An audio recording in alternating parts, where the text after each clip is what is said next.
Oi, pessoal, estamos de volta aqui com o nosso canal Ateliê do Osso. Eu sou Lucas Boechat, ortopedista. Eu sou Marcelo Starling, fisiatra. E hoje a gente tem a enorme honra e prazer de estar apresentando para vocês o nosso novo membro do canal. Nós estamos recebendo aqui o nosso grande amigo e fisioterapeuta, Fernando Dourado. Fernando, presente aí para o pessoal. É uma honra para mim estar aqui participando, né, com vocês, do Ateliê do Osso. Eu estava aqui treinando já assim. Meu nome é Fernando, fisioterapeuta, participando com vocês nesse processo aí de aprendizado para todos nós, não só para os ouvintes, né? Isso, e o Fernando trouxe para a gente, inclusive, a ideia aqui, e a iniciativa de um novo quadro, que é o Ateliê do Osso Responde, pelo qual a gente vai estar passando hoje, não é isso, Fernando? Mas Isso aí, mesmo. a gente não pode se esquecer, né, que nesse canal aqui a gente não pretende esgotar as informações sobre os temas abordados e que sempre haverão opiniões pessoais associadas, é claro, a dados de publicações científicas, mas que, portanto, não devem ser usados esses vídeos para realizar diagnósticos e tratamentos sem a ajuda de um profissional da área. E lembrando também no nosso disclaimer que a gente não recebe qualquer auxílio financeiro para essas apresentações. Então, Fernando, você trouxe uns vídeos legais para a gente aí, não é isso? Umas perguntas? Isso mesmo, participação, né, do pessoal que está ali nos seguindo, a Ateliê do Osso, né, de pessoas ali que estão, realmente tem suas dúvidas, que pode ser dúvida de outras pessoas também, né? Então, desde já, eu peço a vocês aí do canal que está nos ouvindo, compartilhar, assinar o sininho, lançar sua pergunta nos comentários no YouTube ou até mesmo, né, no nosso Instagram lá, via direct, estaremos atentos aos seus questionamentos para poder atender e sanar essas dúvidas aí. Isso, mandem de preferência por vídeo, como o pessoal vai ter perguntas respondidas hoje, mas também, tiver vergonha, quiser mandar por escrito, o Fernando lê a pergunta aqui para a gente, não é isso? Então, vamos à primeira pergunta aqui, ô Fernando. Ei, pessoal do Ateliê do Osso, tudo jóia? Aqui é Cristiane Leite. Eu sigo vocês e eu queria que vocês me tirassem duas dúvidas. Primeiro, qual a diferença do trabalho do ortopedista para o fisiatra? Acho que essa deve ser uma questão bem comum, né? Eu queria que vocês comentassem também de consequências a longo prazo que alguns pacientes podem ter quando tem aí um efeito chicote num acidente de carro. Muito obrigada. Legal, eu acho que... Lucas, eu vou responder essa primeira pergunta, né, sobre as especialidades, tá? Não fica bravo com a minha resposta, não. Mas, Cris, muito obrigado pela pergunta, bacana, bem interessante mesmo, né? O ortopedista, ele é um médico que... Ele é um cirurgião, né? Ele tem uma formação muito grande na cirurgia, principalmente em todo o segmento do aparelho locomotor. Então, eles operam osso, eles operam músculo, tendão, e eles fazem correções de deformidades, traumas, e tem um treinamento muito intenso na questão tanto da cirurgia quanto na questão da anatomia. Então, ele é um anatomista, ele entende muito dos segmentos da anatomia do corpo. O fisiatra é uma especialidade, né, que eu brinco muito, né, até no meu próprio consultório, que nós estamos caindo numa extinção. O fisiatra, ele é um médico que ele entende bastante do aparelho locomotor, mas ele tem três bases para o aprendizado, né? Que é o quê? A reumatologia, a neurologia e um pouco da ortopedia. Com esse segmento desses estudos, a gente trabalha muito com a questão da funcionalidade. O que é a funcionalidade? É restaurar função. Então, às vezes, o paciente ele pode ter uma lesão ortopédica e não necessariamente ele precisa de uma correção cirúrgica. Aí, a gente faz o quê?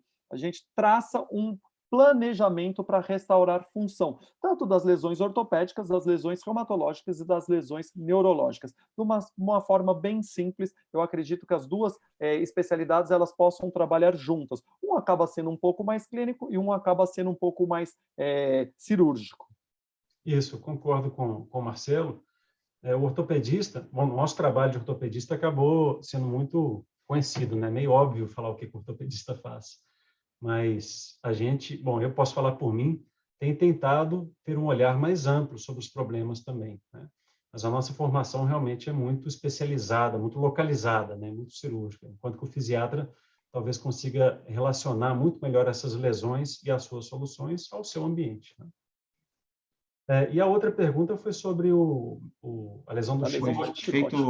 efeito chicote, essa lesão aí por aceleração, desaceleração, Lucas, explica para a gente aí Isso, e as as suas manifestações consequências de longo clínicas. prazo, né? Isso. Então, o Aham. chicote não é a lesão em si, é o mecanismo, né? Então, especialmente nas batidas de carro, ao carro frear abruptamente, né? A cabeça tem inércia, vai para frente, depois volta para trás. Existe uma lesão típica do chicote, que é uma fratura da base ali da vértebra C2, ou um deslocamento entre C2 e C3, na segunda e terceira vértebras cervicais, mas nem sempre isso ocorre. Então, a consequência de longo prazo vai depender muito de qual foi a lesão causada pelo mecanismo do chicote. Desde um espasmo muscular, até uma lesão no disco, que fica entre as vértebras, que pode desgastar ou pode herniar, né, comprimindo nervos, comprimindo medula, ou até mesmo essas fraturas que muitas vezes exigem tratamento, inclusive cirúrgico, ou uso daqueles coletes rígidos.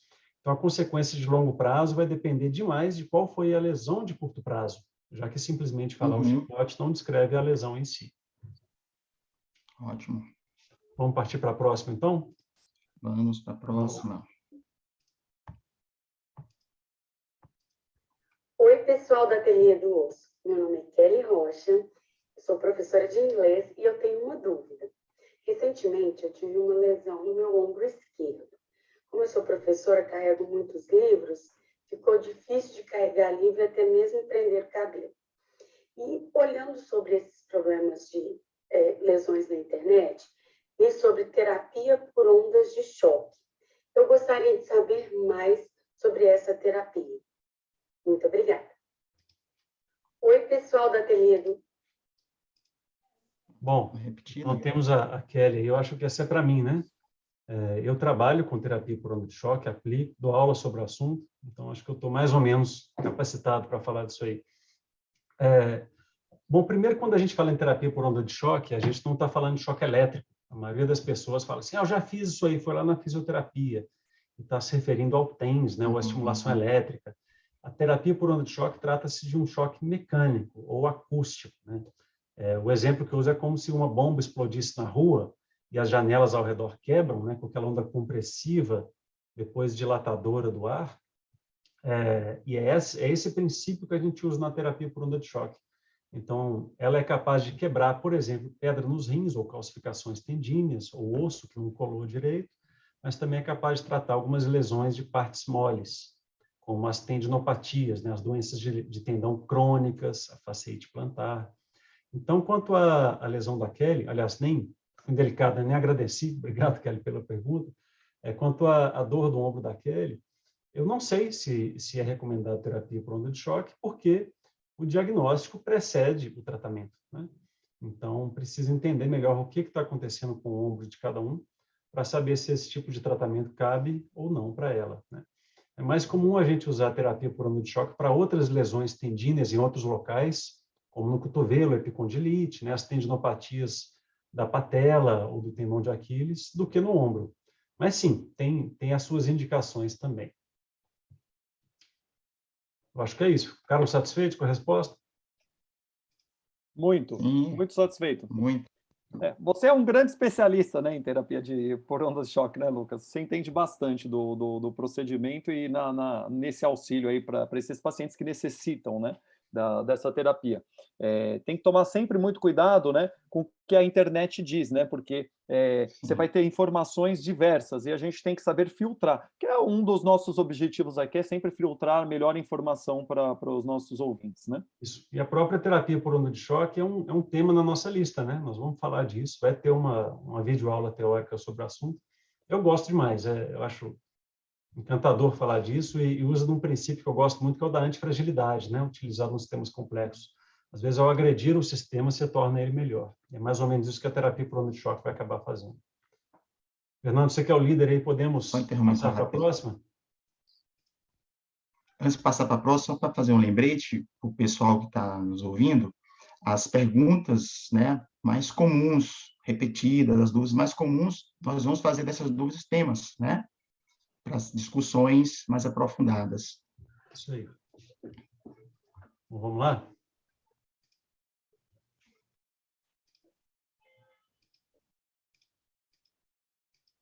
Quem sabe faz ao vivo, né? Eu passo para a próxima. Meu nome é Gabi Marçal, eu sou profissional de educação física e também sou ex-atleta de MMA. E durante todo esse meu percurso, tanto no esporte, né, tanto como atleta como professora, eu vi muito assim, como foi legal às vezes que eu tinha um trabalho integrado. Então, eu gostaria que vocês falassem um pouco desse trabalho integrado, né, do profissional de educação física, com o fisioterapeuta, com os médicos, e como isso pode potencializar o resultado de qualquer pessoa, seja ela atleta de alta performance ou não. Obrigada, gente. Obrigado, Gabi. Acho super interessante a pergunta, apesar de parecer que é simples, né? Ser multiprofissional, eu gosto de ampliar mais isso, multidisciplinar, interdisciplinar. Uma vez que você tem diferentes expertises, diferentes profissionais, diferentes funções, qualificações técnicas, científicas, vivências, né? E colocar isso em prática é extremamente importante, essa vivência, né? E não só para a performance do atleta, amador, profissional, mas também na prevenção de lesões, né? Cada um também nesse diálogo que tem que acontecer entre os profissionais é extremamente importante.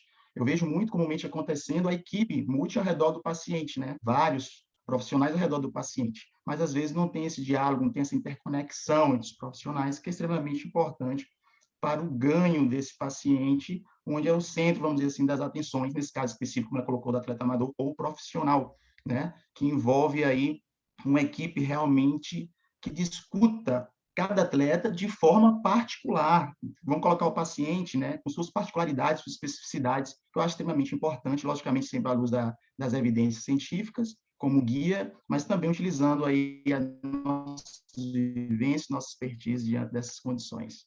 Eu queria até colocar um pouco mais aí, o Bahia. Fique à vontade.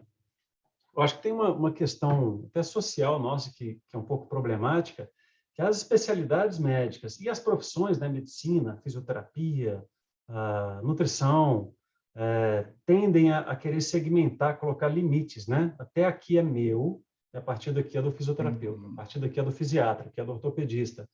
Enquanto que o mais legal da equipe multidisciplinar é acabar com as fronteiras e criar grandes áreas cinzentas.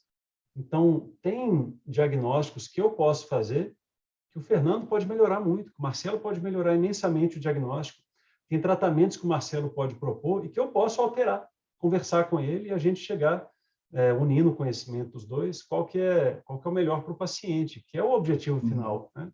O tratamento médico ou fisioterápico não serve para o médico, para o fisioterapeuta, serve para o paciente. Então, quanto melhor a gente puder unir nossos conhecimentos e aumentar essas áreas cinzentas, onde todos atuam juntos, eu acho que melhores são os resultados. E eu queria também pôr um ponto muito importante, Lucas, eu concordo plenamente, né?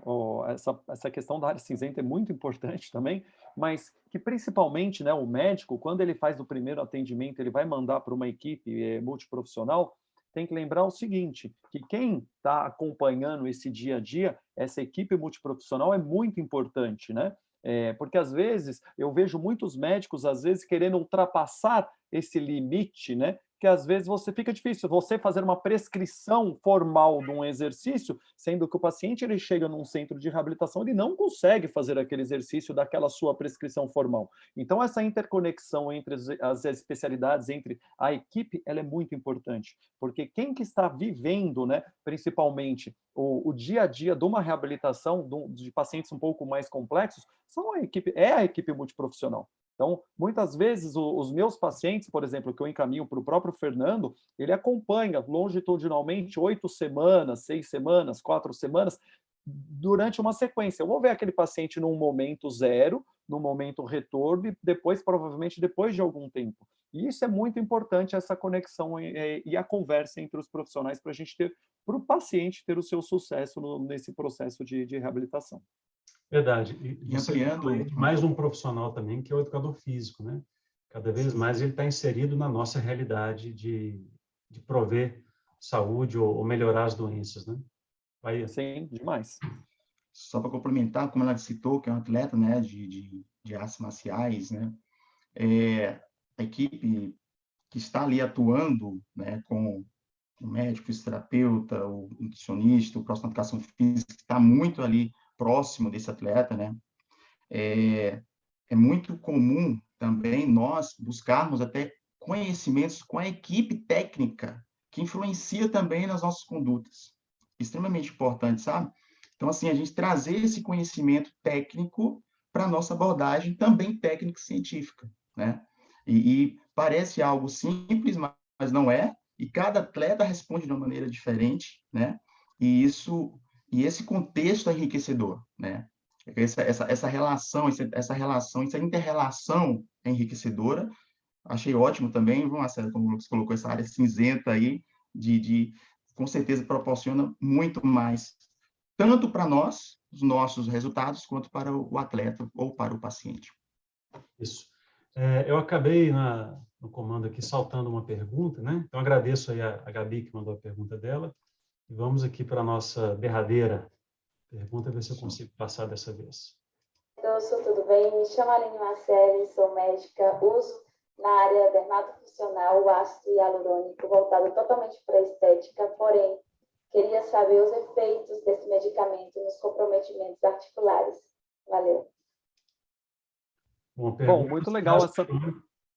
Vai lá, Marcelo. Essa pergunta é muito legal, né? Porque você vê que não é só na área, né, do exercício, na área da reabilitação, na área da ortopedia que se usa o ácido hialurônico, existe também no uso da estética, né? Mas vamos pensar aqui na questão musculoesquelética, né? O ácido hialurônico, ele age na manutenção da viscoelasticidade, né, e na regulação de uma osmolaridade da cartilagem. O que isso faz? Ele auxilia na síntese de proteoglicanos, né, da matriz extracelular, e ele atua na melhora de uma resposta inflamatória também, né, e imunológica. Então, ele funciona como alterando uma homeostase e tentando equilibrar um sistema que ele está desequilibrado, que ele está tendo mais destruição da cartilagem articular. Então, nós temos células que promovem, que fazem a síntese dessa cartilagem, que são os condrócitos, e eles estão desequilibrados por esse mecanismo inflamatório que a gente chama de crônico de baixo grau. Tá? Então, quando você coloca o ácido hialurônico lá, ele tende a tentar melhorar esse sistema e equilibrar. Bom, como o Lucas ele vai falar, porque eu gostaria que ele falasse um pouco dos sistemas complexos, é muito importante nessa situação. Quando você equilibra um pouquinho esse sistema, você tem um gap, um tempo para reabilitar. Por quê? Porque essa cartilagem ela vem sofrendo dano durante um tempo, dependendo do processo, do ambiente, do envelhecimento, né? E aí você precisa reabilitar. Reabilitar é o quê? É melhorar todo o seu ambiente e fazer exercício físico, controlar peso. Então, essa é a função do ácido hialurônico, principalmente a injeção no intraarticular. De uma forma bem clara, assim, e simples, eu acredito, né? Vamos lá, Lucas. O Marcelo citou, e sempre estuda e cita muito bem essa parte, tanto da função mecânica do ácido hialurônico, quanto da função bioquímica dele, né? Mas a natureza é muito inteligente, né? Os sistemas biológicos são muito inteligentes, são complexos. Então, as coisas que têm alguma função específica acabam sendo usadas também como sinalizadores. Então, a alta concentração de ácido hialurônico na articulação, no líquido que lá circula, né, chamado líquido sinovial, é a situação de normalidade. E então, nossa membraninha que tem lá no joelho é chamada sinóvia, que filtra o sangue e provê mais ácido hialurônico, ela entende que se o joelho tem muito ácido hialurônico, ele está saudável. Se tem pouco, e muitas de outras substâncias, como radicais livres, como interleucinas, metaloproteinases, tem problema ali dentro, e ela vai reagir ao problema. Então, a gente pode, às vezes, pegar um paciente que está mal de uma osteoartrite, um idoso, uma osteoartrite pós-traumática, e que está totalmente desequilibrado, sedentário, e com ácido hialurônico a gente dá essa parte mecânica, que o Marcelo falou, dá a parte biológica e dá a sinalização para o joelho dela, para o quadril dessa pessoa, de que o ambiente é saudável. E aí a gente bota ela para fazer exercício, para perder peso, né, para melhorar, às vezes, o humor, e tira ela do ciclo vicioso da osteoartrite e joga para o ciclo virtuoso, em que, ao fazer atividade física, ela consegue tudo isso, perder peso, ganhar massa muscular, e assim sair daquele ciclo de dor. E lembrando também, Marcelo, você falou muito bem aí da parte do intraarticular, cada vez mais a gente tem utilizado também de maneira extraarticular para alguns tipos de lesão tendínea, né? É uma coisa que está chegando, a gente não tem uma evidência científica tão grande sobre isso, mas alguns estudos com epicondilite lateral, né, aquela dorzinha crônica na lateral do cotovelo, com lesões ligamentares de tornozelo, das entorses, sugerem que esse ácido hialurônico é uma preparação específica, pode ser muito bem-vindo nesses casos também. Muito bom. Acho que assim a gente encerra, né, Fernando? Sim, mas só para citar sobre, você acabou citando no final a questão tendinite, nós temos casos de sucessos assim, né, Lucas? Que o conservador, o tratamento conservador mais indicado, vamos dizer, diante das evidências, não obteve sucesso, que é uma probabilidade, né? A partir do momento da administração do ácido hialurônico associado depois ao treinamento, obtivemos sucesso significativo com o paciente. Extremamente relatar isso. Exatamente. A gente não precisa defender só uma terapia dentro de um problema. A gente tem muitas opções. E, geralmente, é isso que a gente faz. A gente adapta essas opções ao tipo de paciente, ao tipo de lesão e ao momento do tratamento. Tem tratamentos que falham, sim. E a gente tem que estar preparado para mudar de rota. Então é isso, pessoal. Eu vou admitir um negócio aqui. Fiquei nervosinho.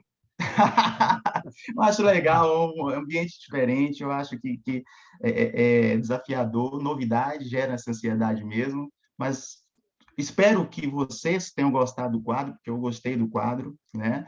E para você, a Cristiane Leite, a Gabi Massal, a Aline Marcelli e a Kelly Rocha, muito obrigado pelas perguntas, tá? Fique à vontade de enviar mais, caso tenham suas dúvidas. E temos aí já, né, um sinal de perguntas já pronto, tá, pessoal? Logo, logo vamos lançar, tá? Mais dúvidas interessantes. Mande também suas dúvidas para a gente, tá? Que vai ser um prazer, tá? Tá respondendo. Importante também, né? Vou dar aqui, como é que fala do YouTube? Né? Ativa aqui o sininho, né? Compartilhe para chegar a mais pessoas. Dá o joinha. Dá o joinha.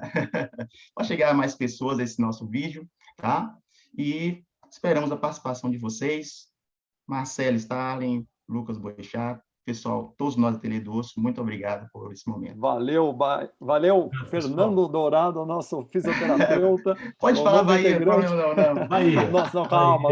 Pode, fica legal. Nosso novo integrante aí, vai ser um prazer tê-lo conosco, né? E bem-vindo, né, ao grupo e ao quadro, né? A ideia desse quadro foi sua, né? Parabéns por essa ideia. Você já vê que as perguntas estão chegando e nós vamos tentar semanalmente responder as perguntas. Valeu. Grande abraço aí para todo mundo.